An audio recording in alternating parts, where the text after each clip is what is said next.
Avui hem aconseguit que en Javier Lasauca, un bon amic, físic teòric de formació per la Universitat Autònoma de Barcelona, ens vingui a fer aquesta xerrada sobre eines 2.0 per comunicar la recerca.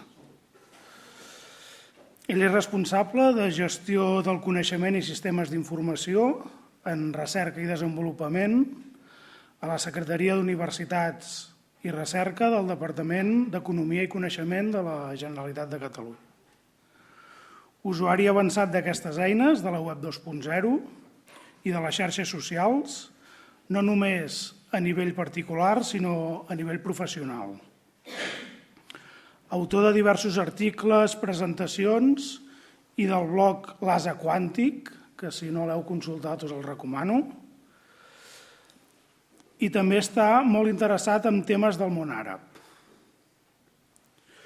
Ens parlarà de com utilitzar les eines que la xarxa ens proporciona per compartir i gestionar millor el coneixement, especialment en l'àmbit de les universitats i recerca, del que ell coneix, i sobre com aquestes eines poden contribuir a augmentar l'impacte i la seva visibilitat.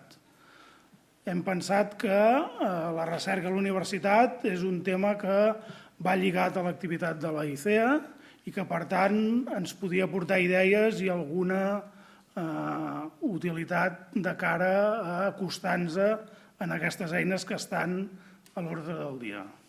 Gràcies. Moltes gràcies. Moltes gràcies, Carles. Bona tarda a tothom i moltes gràcies també per la seva assistència. En primer lloc, m'agradaria donar les gràcies a la Institució Catalana d'Estudis Agraris i a l'Associació Catalana de Ciències de l'Alimentació i en particular al senyor Carles Folch per haver-me convidat a impartir aquesta xerrada. Espero que els agradi i que puguin trobar-li alguna utilitat. Si hi ha algun usuari de Twitter a la sala, l'etiqueta o hashtag és coixineticea20, per si volen piular. Doncs la presentació s'estructura en 4 apartats. En primer lloc, mostraré una visió general sobre com els mitjans de comunicació social, com les xarxes socials, estan transformant el món, particularment el món acadèmic. El segon apartat està dedicat a les habilitats que hauria de dominar un recercaire 2.0, un científic 2.0 actualment. En tercer lloc, parlarem de xarxes socials i salut, una breu pinzellada sobre com les xarxes socials ens poden ajudar també en el tema de salut. I, finalment, el quart apartat està dedicat a la transformació 2.0 de la nostra administració, de l'administració de la Generalitat de Catalunya. Doncs entrem en matèria en aquest bloc introductori inicial. Clar, hem evolucionat molt des del regne dels primats fins a l'Homo digitalis. Les noves tecnologies, com saben vostès, han provocat una autèntica revolució, tant en l'àmbit social com en l'àmbit econòmic, en l'àmbit polític. I quan ens pensàvem que això que veuen aquí, aquest senyor en posició sedentària, amb una pantalla de principis del segle XXI, era la darrera baula de l'evolució humana, doncs bé, arran de l'aparició del WhatsApp i d'aplicacions per a mòbil com ara Twitter, descobrim amb sorpresa la irrupció d'una nova espècie, que és l'Homo mobilis. L'Homo mobilis. Clar, les tecnologies mòbils estan revolucionant la nostra manera de viure. En som tots conscients. Avui molta gent va amb el mòbil a la mà pel carrer, quasi consultant el WhatsApp, quasi consultant el Twitter. Alerta, però, amb els perills de la tecnologia. Fixin-se.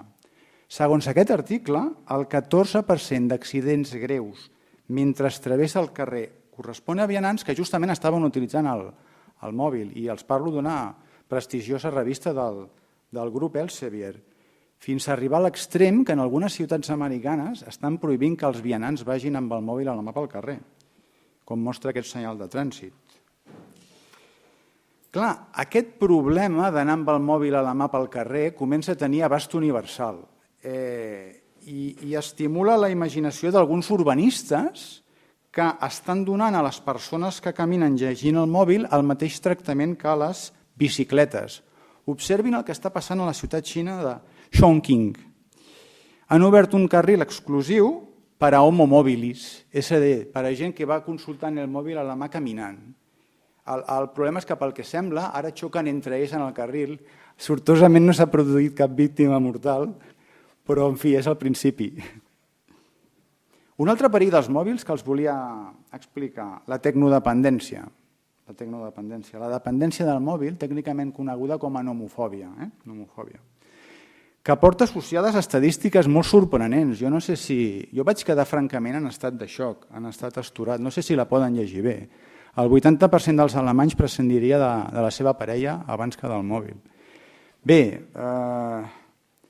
aquestes estadístiques tan sorprenents, totes aquestes històries que els estic explicant sobre els desavantatges dels mòbils, malgrat tot això, soc dels que pensen i estan convençuts que el futur és mòbil. El futur és mòbil. Tothom porta les xarxes socials a la butxaca perquè tothom té mòbil. I això està impactant sobre molts àmbits de la nostra vida. La manera com ens comuniquem s'està transformant i això afecta també la manera com es comunica la ciència. Per tant, cal aprofitar aquesta portabilitat i aquest ús intensiu de les xarxes socials que fa la gent per difondre el coneixement científic. Parlava fa un moment de revolució tecnològica. Aquesta revolució tecnològica també ha arribat al món de la comunicació de la ciència, que està experimentant els canvis més radicals d'ençà dels seus 350 anys d'història.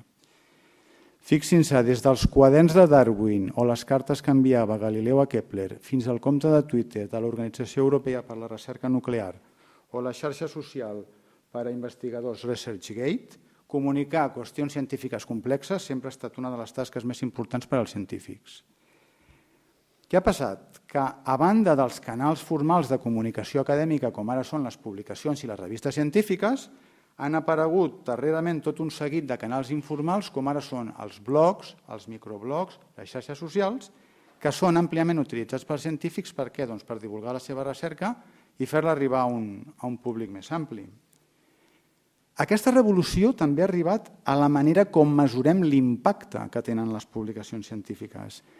És el que s'anomena Alt Metrics o Alternative Metrics, les mètriques alternatives. En què consisteix això?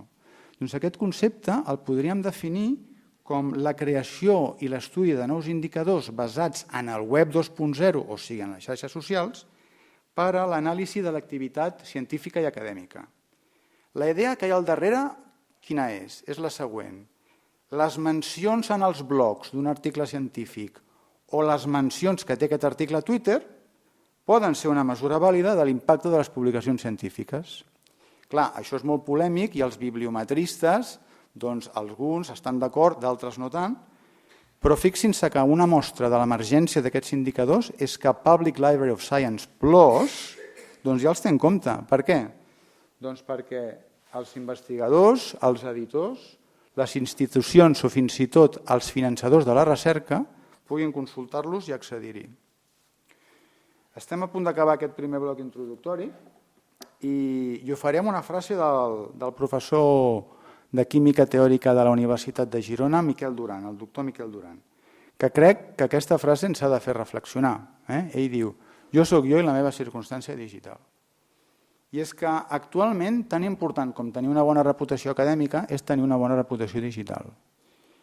El professor Duran és dels que pensen, i jo també penso com ell, que la difusió de la recerca mitjançant eines 2.0 com els blogs o Twitter hauria de formar part de les tasques habituals del personal investigador, dels científics.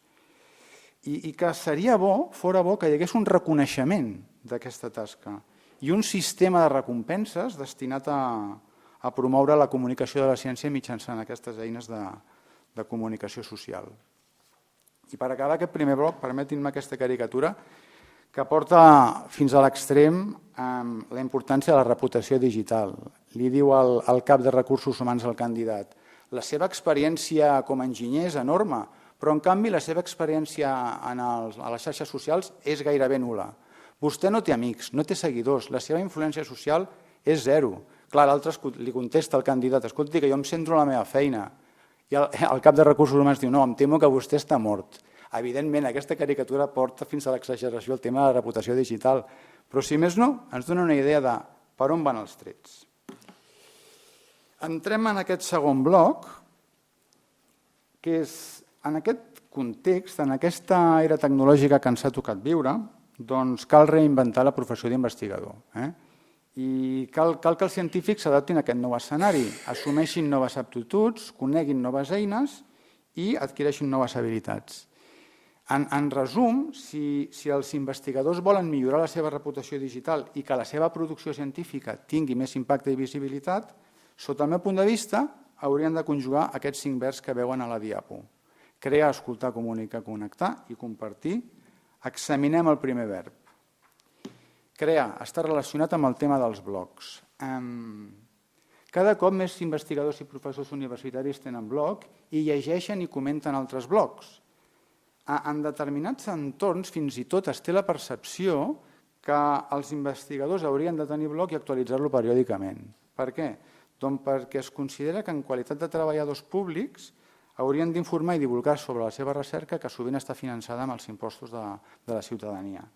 Així ho entén també la Unió Europea, que en el darrer programa marc, Horitzó 2020, doncs, dona força rellevància a la difusió i a la comunicació dels resultats de la recerca. De fet, Public Library of Science, Nature i plataformes com Research Blogging hostatgen blogs amb aquest contingut acadèmic tan especialitzat que permeten als investigadors que la seva recerca arribi a un públic més ampli. Les universitats i els centres de recerca també aposten pels blogs en els seus webs institucionals. I això que veuen aquí és una selecció personal de blogs de centres de recerca de la institució Cerca, que, com saben, és la institució que plega els 46 centres de recerca que finança la Generalitat de Catalunya. Com els deia, és una selecció personal que abraça àmbits molt diversos, salut animal en el cas del CRESA, ecologia en el cas del CREAF, veuen també el tema del tecnològic forestal, gestió forestal i medi natural en el cas del tecnològic forestal, i salut internacional en el cas de l'Institut de Salut Global, que també té un bloc de lectura molt recomanable. N'hi ha molts més de centres de recerca en blog, però jo voldria destacar en aquest escenari on em trobo avui aquests 4. A banda dels centres i universitats, molts investigadors, a títol personal, també tenen el seu blog, en plataformes com ara WordPress o Blogspot, amb l'objectiu d'intercanviar informació amb altres col·legues o documentar la seva recerca. Aquesta taula que veuen mostra alguns dels motius pels quals l'activitat de bloguejar és útil per a un científic. I en resum, els motius principals són 3. En primer lloc, perquè així la recerca té més visibilitat i més impacte. En segon lloc, com una eina útil per fer networking, per fer connexions i estar en contacte amb altres col·legues. I per últim, lògicament, els blogs poden ser útils per obtenir coneixement nou i estar al corrent del que es cuina en el nostre àmbit de coneixement.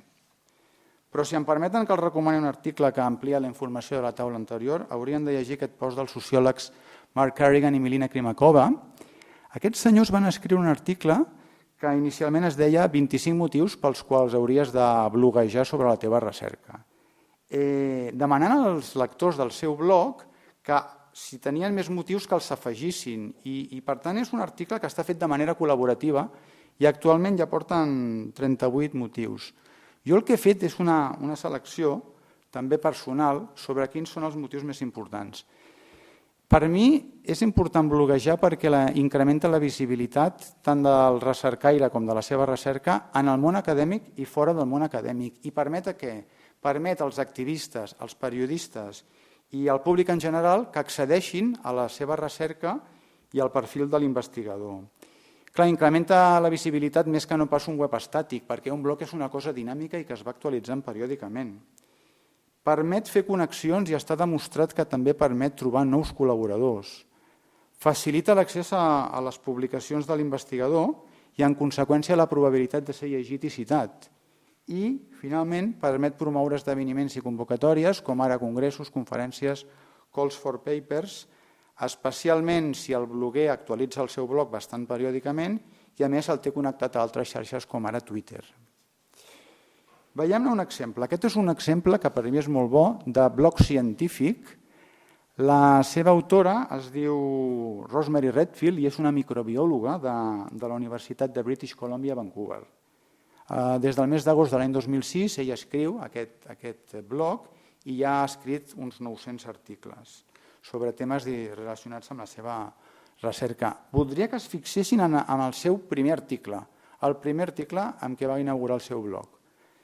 En aquest primer article ella ens explica quina és la seva voluntat de fer servir el blog. Ella diu que utilitzarà el blog per descriure i explicar les qüestions que té entre mans, com ara els seus experiments, els resultats dels experiments, fins i tot encara que no siguin els esperats, i finalment els experiments que té intenció de fer en el futur.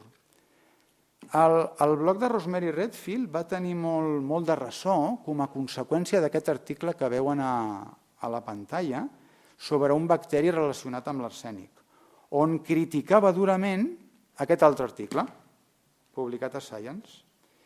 I què explicava Redfield en el seu post, en el post del seu blog?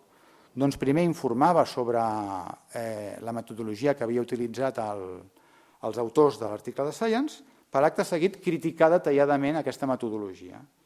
I va ser molt polèmic, aquest post va generar més de 250 comentaris i fins i tot la revista Science va convidar l'autora, Redfield, perquè escrivís un article per Science, tot i que els autors de l'article original mai no es van retractar.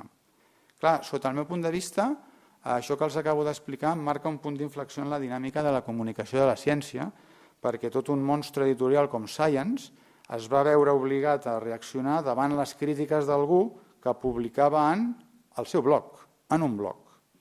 Per tant, aquest blog podem considerar que té un objectiu d'anar més enllà de difondre la recerca de la seva autora. Clar, fins ara que hem vist que és important que els investigadors difonguin la seva recerca mitjançant l'autorització d'un blog personal. Però els investigadors es planyen que no tenen temps per fer difusió de la recerca. Per què? Perquè estan submesos a això que veuen, el publish or perish, o, depèn de quin àmbit, el transfer or die. Però penso que hi ha una solució, que és mantenir un blog col·lectiu. Què és un blog col·lectiu? Doncs bé, un blog col·lectiu és un blog que acostuma a ser mantingut per tot un grup de recerca, amb diversos col·laboradors. I és més fàcil de mantenir, lògicament. Això que veuen a la pantalla és el blog de Computational Oncogenomics, que és un grup de genòmica biomèdica de la Universitat Pompeu Fabra. Un altre blog col·lectiu, que per mi és un bon blog col·lectiu, és aquest altre, que és el blog del Biodiversity and Landscape Ecology Lab, coordinat per Lluís Brotons, que és investigador sènior en el Departament de Biodiversitat del Centre Tecnològic Forestal de Catalunya. Per què utilitza el grup del senyor Brotons aquest blog? Doncs ells utilitzen aquest blog, entre d'altres coses, per fer difusió de la seva recerca, per anunciar les noves incorporacions al grup i per oferir places vacants, entre d'altres. En definitiva, sota el meu punt de vista, la gent d'aquest grup de recerca fa un ús molt eficient del que ha de ser aquesta eina, els blogs. I ara permetin-me, abans de tancar aquest primer bloc relacionat amb la creació, doncs que els mostri un bloc de fora de l'àmbit universitari, on per cert també trobem grans blocs, que és el bloc Agricultura de Catalunya, que va ser creat per Jordi Peix, gran activista agrari, fundador del Banc dels Aliments, que va morir aquest estiu. Sortosament, el blog té continuïtat perquè un grup de persones, seguint la voluntat del senyor Peix, han decidit continuar mantenint aquest blog, que indubtablement, sota el meu punt de vista, és un referent en llengua catalana sobre temes agraris. Bé, si no els puc convèncer sobre els avantatges de tenir un blog, els fa mandra crear, el que s'hi han de fer és escoltar. Escoltar el que es diu a la xarxa sobre els temes que ens interessen. Practicar una cosa que es diu l'escolta activa. I de fet, abans de crear, hem d'escoltar moltes vegades el que es diu a la xarxa sobre allò de què volem parlar. Els vull presentar una eina que és molt útil per seguir els blogs d'altres persones, a més de canals de notícies de tota mena. El seu nom és Feedly, aquí la tenen, i és una aplicació d'agregació de continguts que recopila informació d'una gran varietat de fonts en línia. Tan bon punt es produeix una actualització en el blog o en la pàgina web que estem seguint, ens avisa. Per subscriure'ns a un blog o a un canal de notícies, doncs és tan senzill com clicar aquest símbol, deuen estar familiaritzats perquè apareix a moltes pàgines web, de la boleta amb aquesta mena d'ones, s'obre una pantalla, hi ha un enllaç que hem de clicar, hem d'agafar i copiar aquest enllaç i afegir-lo al nostre compte de Feedly. És una cosa relativament senzilla. A partir d'aquest moment rebran un avís cada cop que hi hagi una actualització en aquell blog o en aquella pàgina que estem seguint. I això que veuen aquí és el meu compte de Feedly. Com veuen, s'assembla molt a un compte de correu electrònic. Poden veure alguna de les fonts a les quals jo estic subscrit. En aquest cas apareixen fonts de física d'altes energies. I jo consulto Feedly gairebé cada dia perquè utilitzo aquesta eina per la meva feina i també per temes extralaborals. Feedly. Passem d'escoltar a comunicar. Aquest és el tercer verb important, comunicar, i el conjugarem mitjançant Twitter. Bé, Twitter és un servei de microblogging que permet als seus usuaris enviar i llegir missatges de text d'una longitud màxima de 140 caràcters que acostumen a tenir la següent estructura: un literal descriptiu, un enllaç o URL i una etiqueta o hashtags, o més d'una. El fet cert és que Twitter s'està consolidant com una eina de comunicació en el món acadèmic. De fet, hi ha força estudis que posen de rellevància que si els investigadors difonen els seus articles mitjançant Twitter, hi ha un increment notable en el nombre de descàrregues i de citacions d'aquell article. I això que els mostro ara és un d'aquests estudis. Es tracta d'un article publicat per la doctora Melissa Terrace de la del University College London, on ella demostra, sobre la base de la seva experiència personal, que la difusió d'un article mitjançant Twitter incrementa el nombre de descàrregues i citacions d'aquell article fins i tot en una proporció d'1:10 en alguns casos. I això que veuen aquí és la taula on ella ho demostra, línia temporal, nombre de descàrregues. Els articles no tuitejats apareixen aquí com a poc descarregats i, en canvi, els que tuiteja tenen un nombre de descàrregues considerable. Aquest article va ser publicat en el blog de la London School of Economics, que, per cert, té un blog molt recomanable si el que a vostès els interessa és el tema de la recerca 2.0 o de com utilitzen els investigadors les xarxes socials. Això que veuen aquí és un exemple de tuit o piulada, en català es pot dir tuit o piulada, o tuitejar i piular. Aquest tuit el va enviar al cap de comunicació de l'IRTA, el senyor Albert Gurri. En primer lloc, hi ha un literal descriptiu que fa referència a una jornada que tindrà lloc, em sembla que aquest divendres, a Monells. Aquest és el literal descriptiu. En segon lloc tenim l'enllaç, és a dir, si vostès volen més informació, doncs el senyor Gurri en el Twitter ens ha posat l'enllaç on clicar per tal de tenir més informació sobre aquesta jornada. I, per últim, hi ha una cosa que es diu hashtag o etiqueta, que podem identificar per al símbol del coixinet que hi ha davant, en aquest cas l'etiqueta és bovino. Clar, un hashtag és un concepte molt important a Twitter.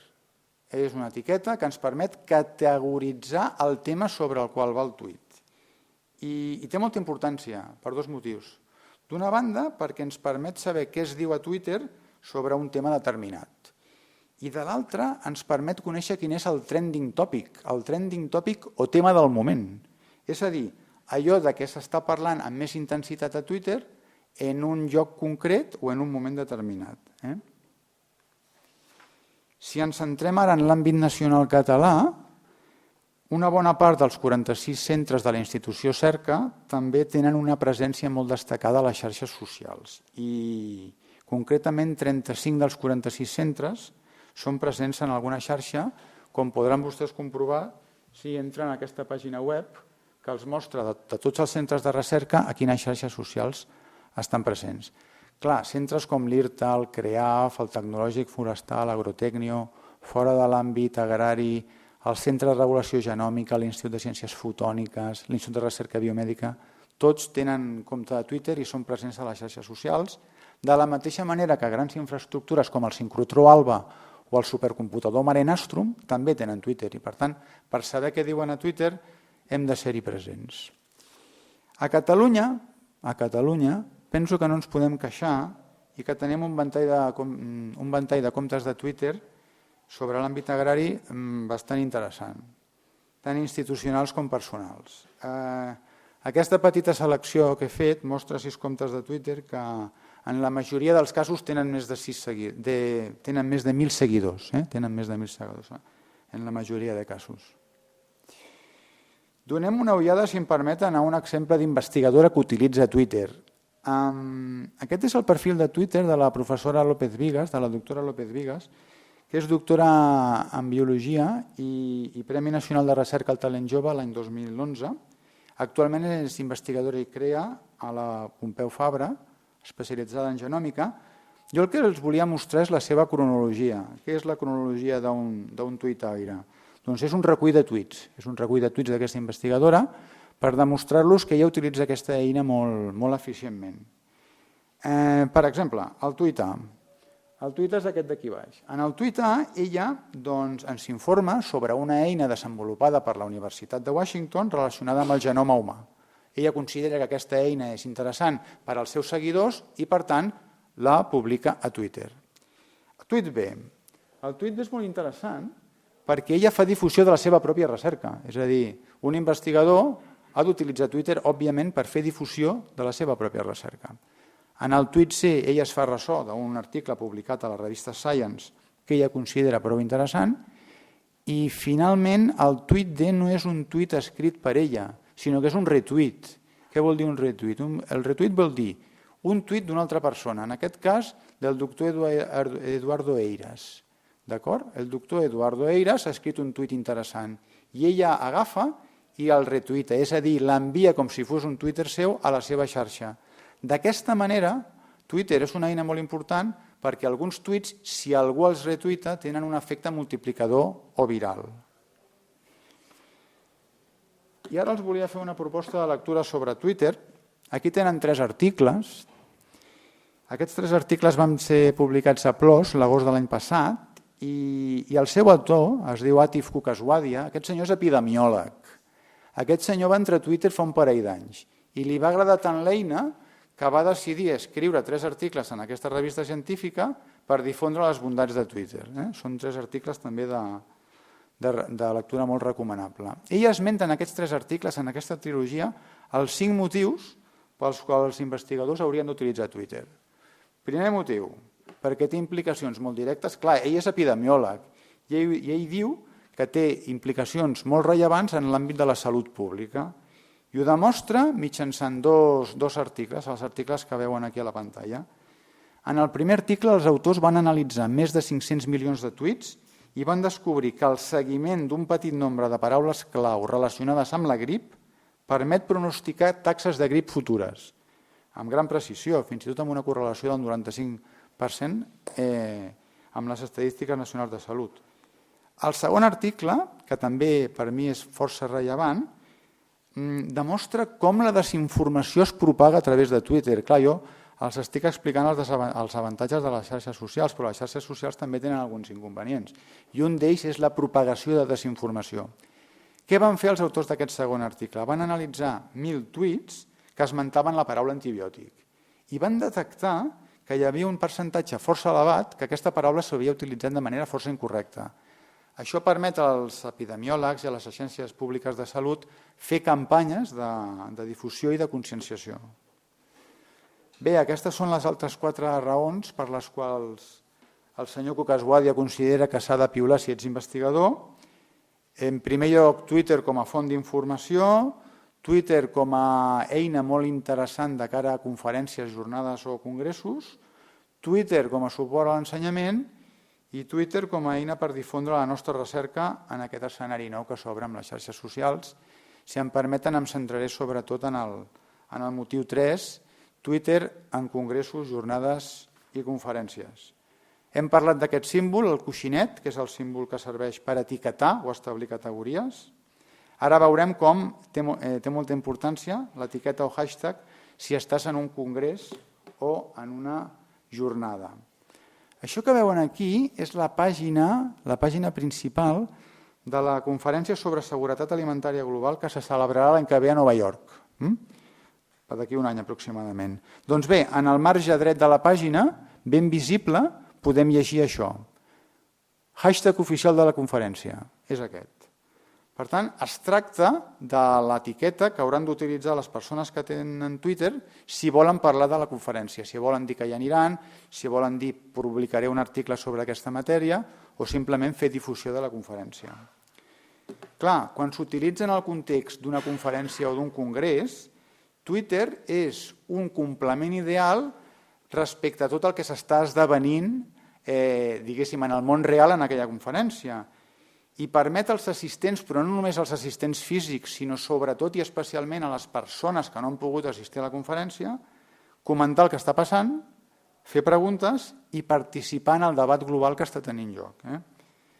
Això que veuen aquí és una selecció de tuits que es van enviar durant el segon Congrés Mundial de Pesca d'Art Menor que va tenir lloc el mes passat a Mèxic. Clar, van utilitzar el hashtag que veuen a la part inferior i aquí trobem tuits de tota mena, des d'uns que diuen que acaben d'arribar fins que un que fa propaganda del taller que impartirà, passant per algú que suggereix un article.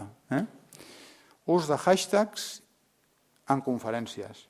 Sense sortir d'aquest congrés, permetin-me que els mostri com utilitzen avui en dia les xarxes socials els organitzadors de congressos o conferències internacionals.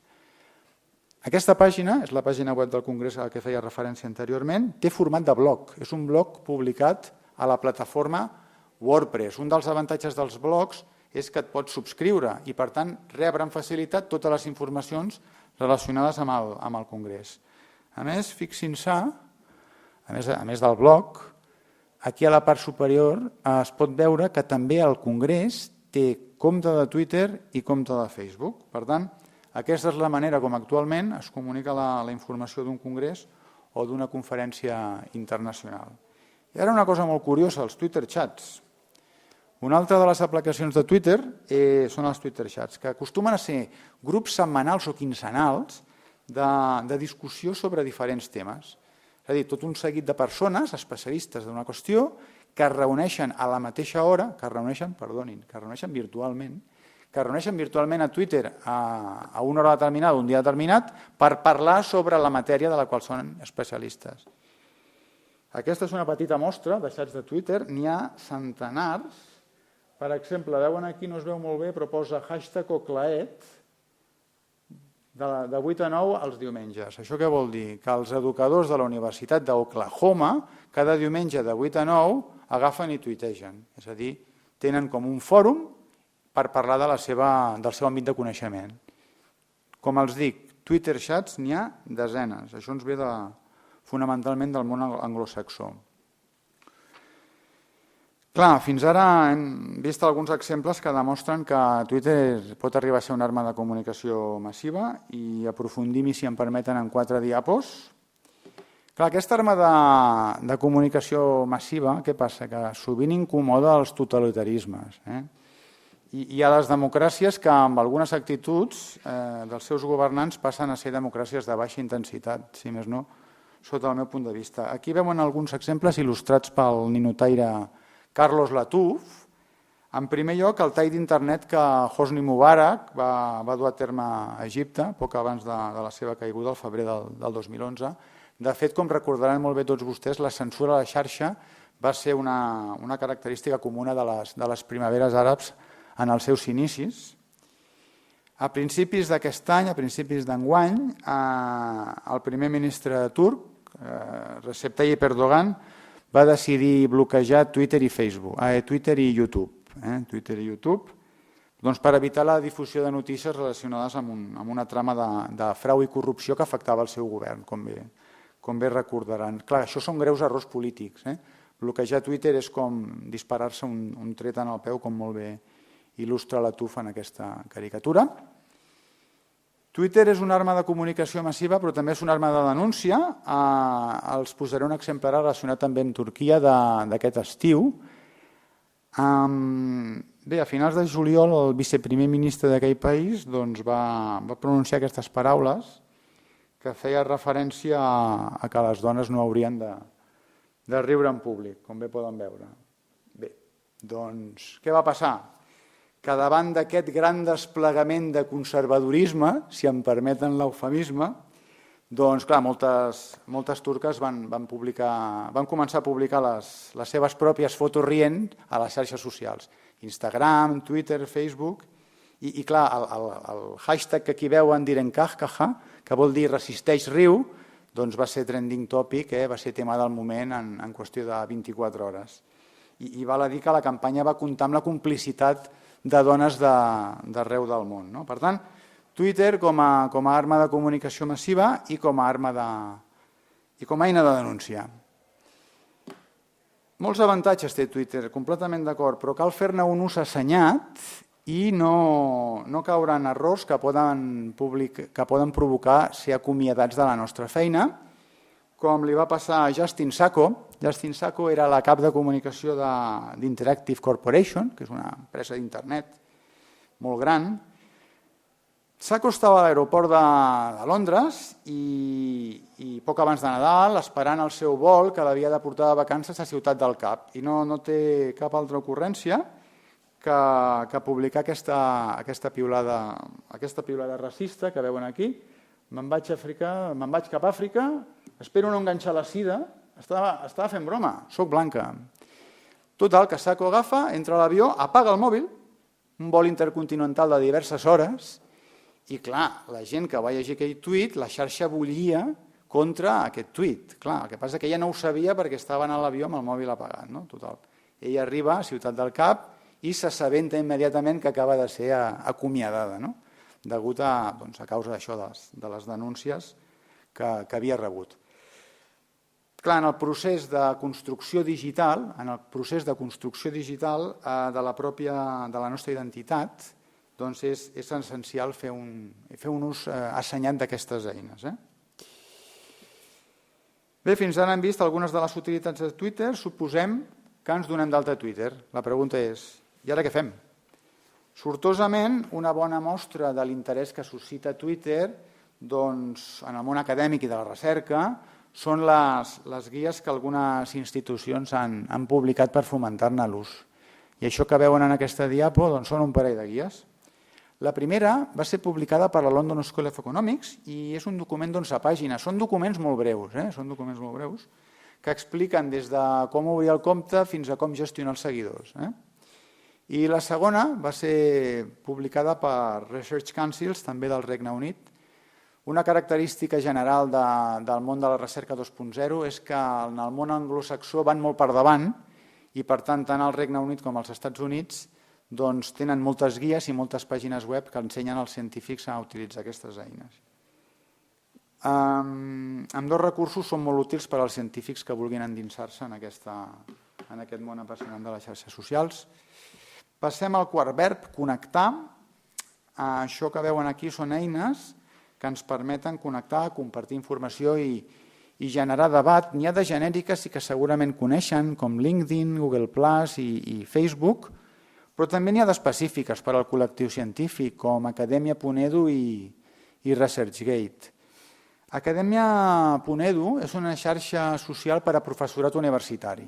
Té més de 8 milions d'usuaris registrats i permet compartir papers, monitoritzar el seu impacte i fer seguiment de la recerca que s'està fent en un determinat àmbit de coneixement. Pel que fa a ResearchGate, m'hi estendré una miqueta més. ResearchGate és una xarxa social on els investigadors comparteixen documents, fan i responen preguntes i troben col·laboradors.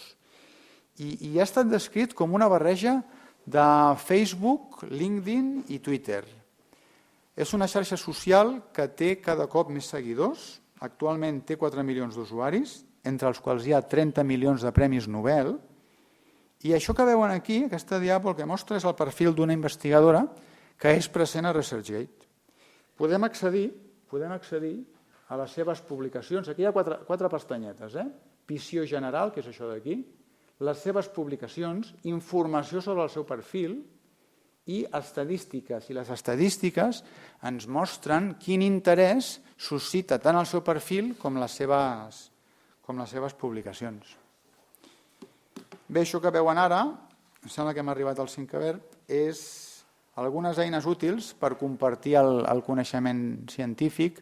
No m'hi estendré gaire, només les esmentaré, Per penjar articles i publicacions poden utilitzar SlideShare o ISO, per marcadors d'enllaços de Licious o Digo, les conegudíssimes Flickr i Instagram per enllaços i la molt popular YouTube per vídeos, gestors de dades bibliogràfiques com Zotero o Mendeley i per tenir una conversa cara a cara amb algú que es troba lluny de nosaltres i compartir una bona conversa i algunes emocions, tenen Skype o els Google Hangouts. Com està afectant el web 2.0 a les publicacions científiques? Tres o quatre diapos molt ràpides. Les publicacions s'han d'adaptar també a l'entorn 2.0 i ho estan fent. Els grans grups editorials ja ho han fet. Els poso un exemple del grup Elsevier, la revista d'àmbit de ciències agràries, com poden veure, pàgina principal. Aleshores, a la part superior, veuen aquí, té tot un seguit d'icones que en ser clicades ens permeten fer difusió d'aquesta publicació a Twitter, Facebook, LinkedIn, Google i fins i tot Elsevier disposa, això d'aquí, d'un compte de Twitter i d'un perfil a Facebook de què? Doncs del col·lectiu de revistes de l'àmbit de les ciències agràries, que és aquest d'aquí, que ara els mostro. Això que veuen és el perfil a Facebook d'aquest col·lectiu de revistes sobre àmbit agrari de l'editorial Elsevier, que té gairebé 10.000 seguidors. I això que veuen aquí és el compte de Twitter, que probablement és molt més recent perquè només tenen gairebé 350. Per tant, les xarxes socials com a plataformes també de difusió de les publicacions científiques. I una darrera diapo, en aquest cas relacionat amb el grup editorial Oxford University Press. En aquest cas, el que ens mostra la pàgina és un article concret d'una de les revistes. Si nosaltres considerem que aquest article és prou interessant i nosaltres tenim perfil a Twitter o a Facebook o a alguna altra xarxa, poden veure que aquí baix hi ha tota una sèrie d'icones que ens permet fer-ho amb molta facilitat. Si volen aprofundir-hi sobre tot això de què hem parlat, doncs aquí hi ha dues guies. Aquestes guies sí que són de grandària considerable, aquestes guies ja tenen moltes més pàgines, que expliquen els avantatges dels mitjans de comunicació social per als recercaires, per als científics. La primera, publicada pel Research Information Network del Regne Unit, i la segona també és britànica, publicat per Vitae i The Open University. Clar, en qualsevol cas, i abans d'utilitzar totes les eines que els mitjans de comunicació social ens proporcionen, jo soc partidari que cal establir una estratègia. Cal establir una estratègia i definir uns objectius i explorar quines eines ens agraden més. El pitjor que podem fer és començar a utilitzar les xarxes socials com si, sense tenir una visió clara d'on volem arribar, i com si el fet de crear un perfil a Twitter immediatament ja tinguéssim 1.000 seguidors. No funciona així la cosa, sinó que, com qualsevol forma de comunicació, requereix molt de temps i força esforços. Per tant, imaginin-se, vostès són investigadors o simplement són persones interessades a difondre el coneixement. Vostès actualitzen periòdicament un blog propi o un blog col·lectiu, tenen perfil a Twitter i una presència dinàmica i continuada a altres xarxes socials. Bé, si barregem aquests ingredients, quin és el producte final? Doncs, d'entrada, estem contribuint a socialitzar el coneixement, això d'entrada. També estem construint la nostra marca personal i incrementant la nostra reputació digital. I si, a més, som investigadors, estem treballant perquè les nostres publicacions tinguin més visibilitat i més impacte, la qual cosa ens donarà més prestigi i més influència. En conclusió, la nostra visibilitat digital es traduirà en múltiples beneficis per la nostra recerca i per al coneixement en general. Bé, entrem ara al tercer bloc d'aquesta presentació, on ens preguntem si les xarxes socials poden ser un suport també per la detecció i prevenció d'algunes malalties. I m'agradaria presentar-los a l'epidemiòleg digital, en John Brownstein. Aquest senyor és un professor de Harvard. Què fa aquest senyor? Doncs aquest senyor i el seu grup de recerca analitzen la informació que hi ha a Twitter i a altres xarxes socials sobre malalties, veritat, sobre malalties, i utilitza, com els deia, Twitter, Instagram, Facebook, i aleshores detecta molt abans les emergències de salut pública, d'acord? I així en mesura el seu veritable abast. Com funciona això? Els posaré un parell d'exemples. No sé si coneixen Yelp. Yelp és una xarxa social de recomanacions. És molt popular als Estats Units i serveix per fer recomanacions especialment en locals de restauració. D'acord? Tu pots entrar a Yelp i comentar si un restaurant t'ha agradat molt o no t'ha agradat gens, li poses una votació i fas una crítica. Doncs, què fa Brownstein? Doncs Brownstein agafa i utilitza les opinions que la gent escriu a Yelp com a fonts de dades sobre brots d'intoxicació alimentària a la White. I el mateix també fa l'Agència de Salut Municipal de Nova York. Clar, és una manera de què? De detectar brots alimentaris molt més ràpida. Brownstein parla de detecció digital. Detecció digital, en diu ell. Sobre la base de la seva experiència, va escriure aquest article i la conclusió és això que veuen aquí, jutgin vostès mateixos.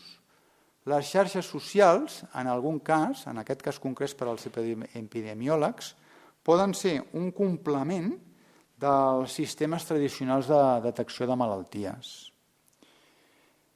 Un altre exemple relacionat amb Brownstein i el seu equip. Es tracta de HealthMap. És un lloc de seguiment d'epidèmies que abraça tot el món. Utilitza geolocalització i mineria de dades per representar gràficament els brots de malalties.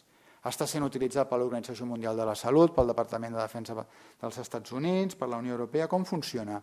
Doncs bé, HealthMap es basa en una xarxa de persones que recullen contínuament informació de notes de premsa, centres de salut, xarxes socials, governs d'arreu del món, per mostrar en temps real informació sobre tot un seguit de malalties emergents, com pot ser l'Ebola, la legionel·la, dengue, etc.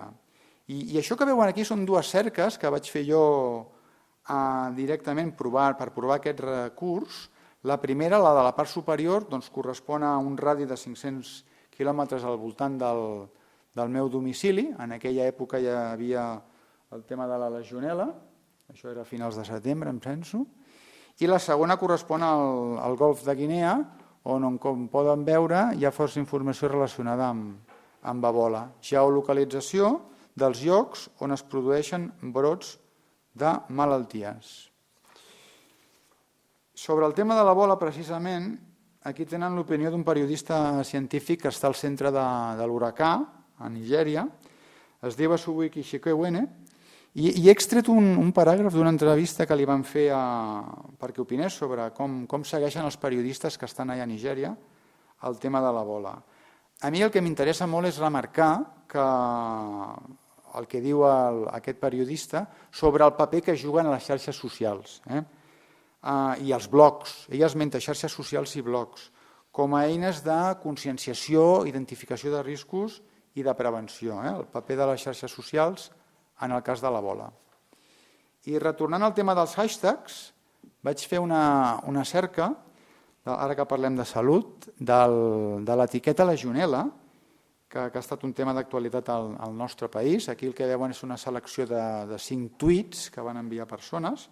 Clar, què veiem? Veiem mitjans de comunicació o persones que donen informació veraç al costat de personatges una mica pintorescos que donen la seva visió esotèrica de l'origen de la malaltia. Aquest senyor parlava d'unes avionetes que tenien unes esteles amb productes químics i que havien provocat els brots de la legionel·la, aquestes avionetes. Bé, clar, això és un dels riscos de les xarxes socials, el fet que hi hagi difusió de teories també del tot científiques. I, per últim, aquest bloc sobre administració 2.0. Clar, les xarxes socials són un canal que cal tenir molt en compte en el tema de comunicació de les administracions públiques, de la informació que donen les institucions públiques, perquè permeten a la ciutadania conversar amb l'administració i participar també en les polítiques i els serveis públics. Per aquest motiu, des del Departament de la Presidència s'ha apostat fermament per al tema de les xarxes socials i a través de la Direcció General d'Atenció Ciutadana i Difusió. I en aquest apartat resumiré molt breument com fem servir les eines 2.0 a la Secretaria on jo treballo, Universitats i Recerca, i a la Direcció General de Recerca. Per què? Doncs per difondre les activitats del Sistema Català de Ciència.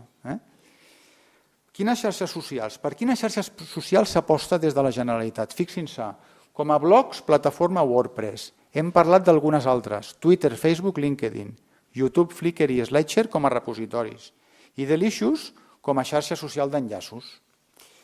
Clar, és evident que cal ser a les xarxes socials com a institució, com a Generalitat, però ens calen pautes, cal ser-hi d'una manera endreçada i homogènia. I per això, des de l'any 2010 es publica aquesta guia.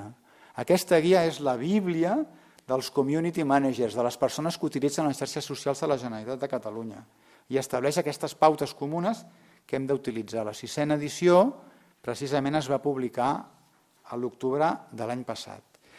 Bé, aquest mapa per mi és molt rellevant perquè ens mostra quin abast estan tenint les xarxes socials de la Generalitat de Catalunya.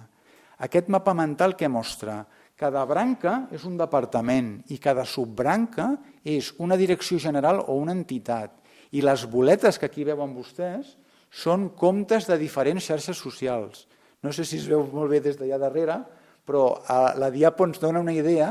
Fixin-se, gairebé 300 comptes estan utilitzant les diferents unitats departamentals de la Generalitat per comunicar-se amb la ciutadania. A la Secretaria tenim fonamentalment tres grans perfils, el de la Direcció General de Recerca, el de la Direcció General d'Universitats i un altre d'institucional que en diem coneixement.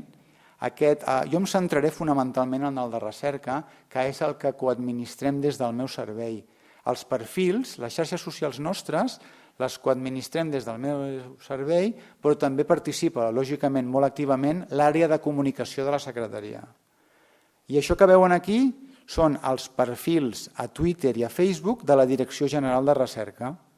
Veritat? Els encoratjo a fer-se'n socis. Això que veuen és el perfil de la Direcció General de Recerca a Flickr. Probablement alguns de vostès coneixeran Flickr perquè és un gran repositori de fotografies i d'imatges. Nosaltres el que utilitzem és Flickr. Per què? Per penjar les portades de les publicacions de la Direcció General de Recerca.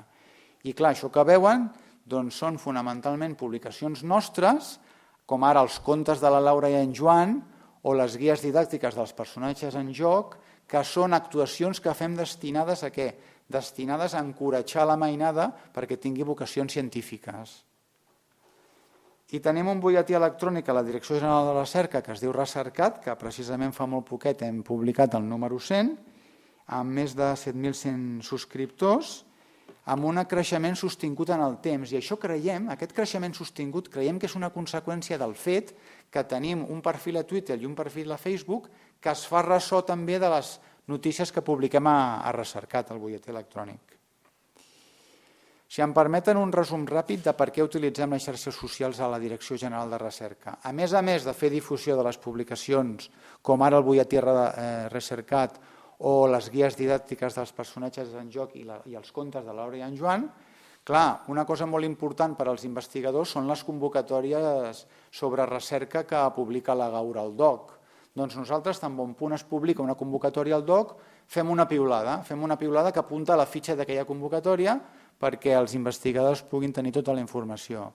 Quan publiquem una pàgina web nova o actualitzem una pàgina web també fem difusió, notes de premsa, lògicament, retransmissió en directe d'actes, és a dir, quan càrrecs institucionals de la Secretaria o de la Direcció General de Recerca van a algun acte, doncs hi ha algú de l'àrea de comunicació que emet alguna piulada d'acord amb el que diu aquell representant i sobretot el tema de teixir complicitats amb el Sistema Català de Ciència.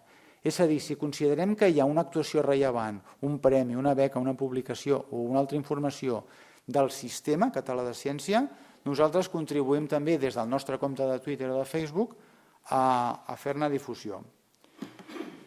Però clar, la nostra activitat com a gestors d'aquests perfils a les xarxes socials no té sentit si no hi ha darrere una avaluació.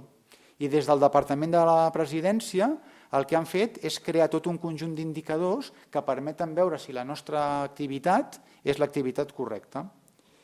Per tant, es sotmeten a tot un seguit d'indicadors i quan Atenció Ciutadana detecta que un compte de Twitter té uns indicadors susceptibles de ser millorables, doncs crida l'atenció. Aleshores, crida l'atenció a aquella unitat, hi ha una reunió i es valoren possibles accions a fer.